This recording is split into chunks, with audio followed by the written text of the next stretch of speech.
श्रेया नाम की एक लड़की थी जो कि कॉलेज में पढ़ती थी।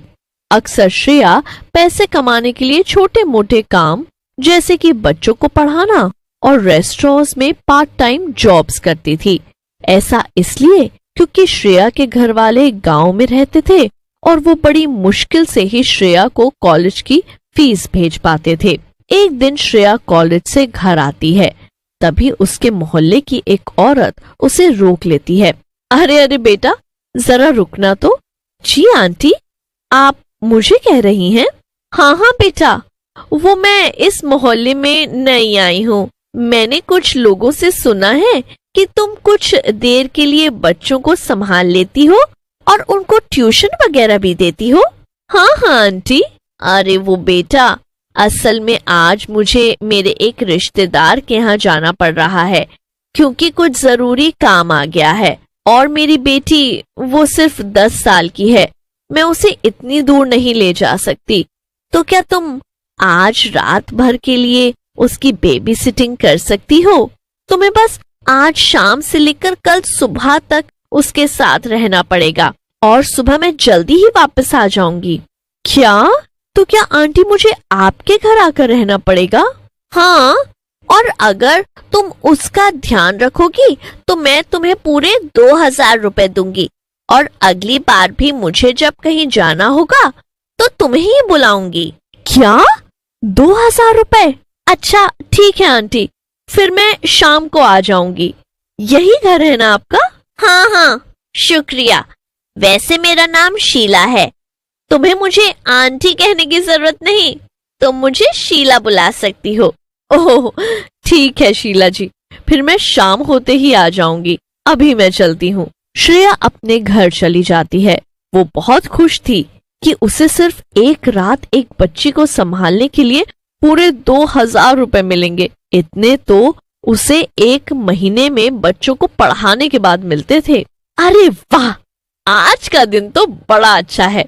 एक काम करती हूँ, जल्दी जल्दी अपना कॉलेज का सारा काम निपटा लेती हूँ, फिर शीला जी के घर चली जाऊंगी। ऐसे ही श्रेया अपने काम में लग जाती है और शाम हो जाती है।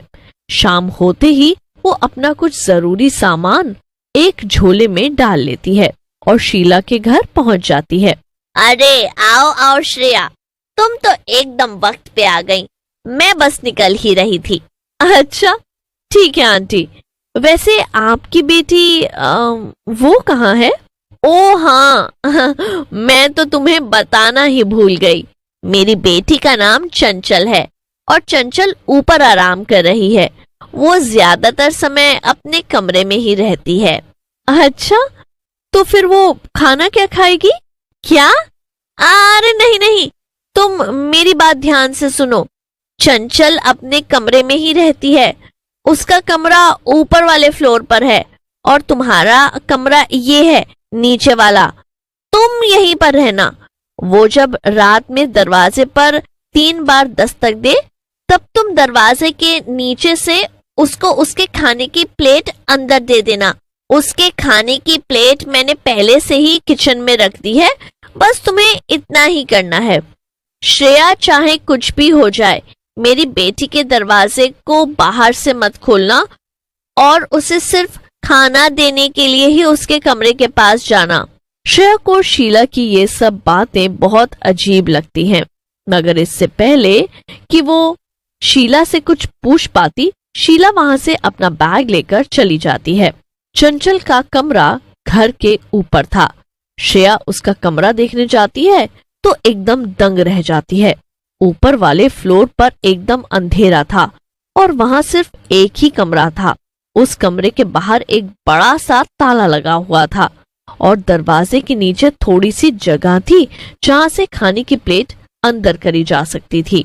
श्रेया को ऊपर कुछ ठीक नहीं लगता, इसलिए वो जल्दी से नीचे आ जाती है।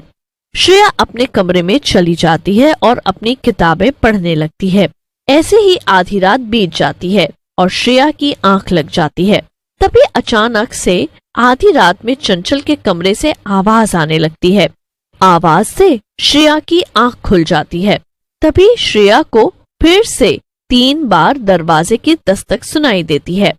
श्रेया को वो आवाज सुनकर काफी डर लगता है। श्रेया उठती है और जाकर किचन से वो खाने की प्लेट उठा लेती है।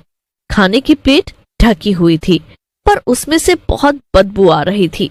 श्रेया ढकी हुई प्लेट हटाकर देखती है तो दंग रह जाती है। उस खाने की प्लेट में मांस के टुकड़े पड़े हुए थे और वो बदबू उसी से आ रही थी। तभी श्रेया को फिर से वो दरवाजे की दस्तक 3 बार सुनाई देती है। श्रेया खाने की प्लेट वापस से ढक देती है और सीढ़ियों के ऊपर चली जाती है, मगर अचानक से दरवाजे से आने वाली आवाज बहुत ऐसा लगने लगता है जैसे कोई कमरे के अंदर से जोर जोर से दरवाजा पीट रहा हो। अरे ये अचानक से आवाज इतनी तेज कैसे हो गई? मुझे तो बहुत डर लग रहा है, अब क्या करूं? श्रेया प्लेट दरवाजे के नीचे से थोड़ा सा अंदर करती है और अंदर से कोई जल्दी से खींच लेता है। श्रेया कुछ देर दरवाजे को रुक कर देखती है, मगर फिर वो दोबारा नीचे जाने लगती है। लेकिन तभी उसे अंदर से एक आवाज सुनाई देती है। सुनो, मुझे यहाँ से बाहर निकालो। अब मैं क्या करूं? ये तो बाहर आने को कह रही है। नहीं नहीं, इसकी माँ ने तो मना किया था, मैं इसे बाहर नहीं निकाल सकती हूँ। मुझे बाहर निकाल दो प्लीज। अरे ये तो इतनी छोटी बच्ची की आवाज है और उसे अंदर डर लग रहा है। इसके बाद श्रेया बिना ज्यादा कुछ सोचे समझे वो दरवाजा खोल देती है, लेकिन अंदर का नजारा देखकर उसके होश ही उड़ जाते हैं। अंदर एक छोटी चुड़ैल थी जो कि बहुत डरावनी लग रही थी। तुझे मेरी माँ ने यहाँ रोका था ना, ताकि तू मुझ पर नजर रख सके। अब मैं तुझे छोड़ूंगी नहीं, कच्चा चबा जाऊंगी तुझे। नहीं नहीं, मुझे जाने दो, मेरी कोई गलती नहीं है। मैंने तो ये सब बस थोड़े से पैसे कमाने के लिए किया था। मुझे तो ये तक नहीं पता था कि तुम एक चुड़ैल हो। मुझे जाने दो।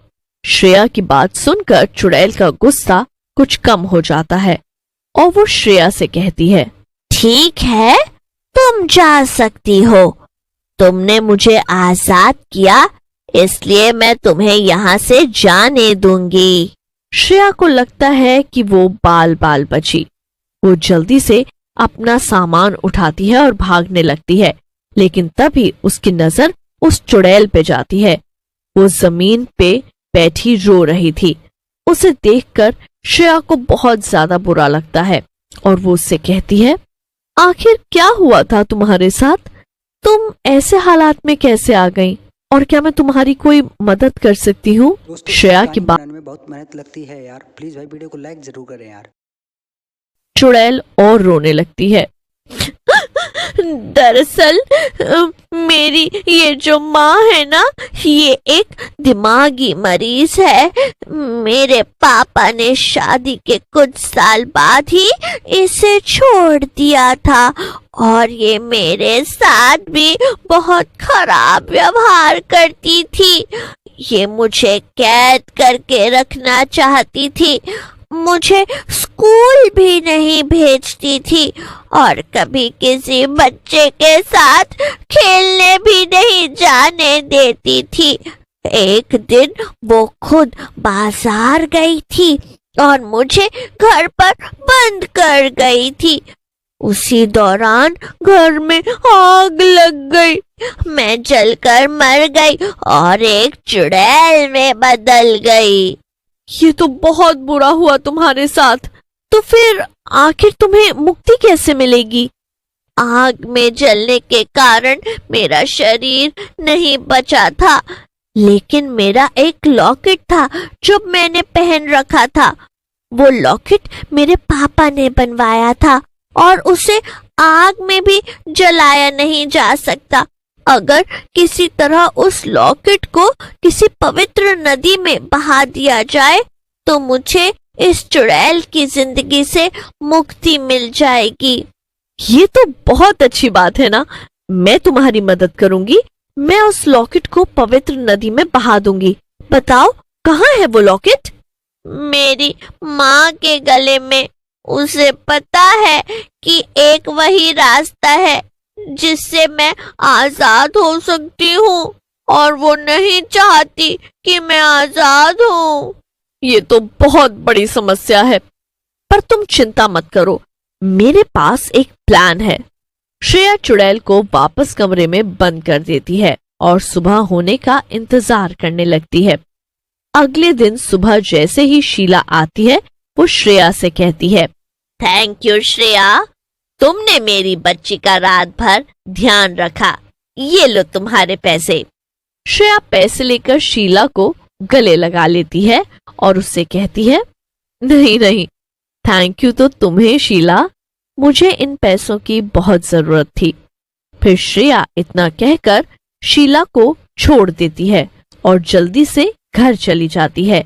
शीला कुछ भी समझ नहीं पाती, पर असल में जब श्रेया ने शीला को गले लगाया हुआ था, तभी उसने वो लॉकेट शीला के गले से निकाल लिया था।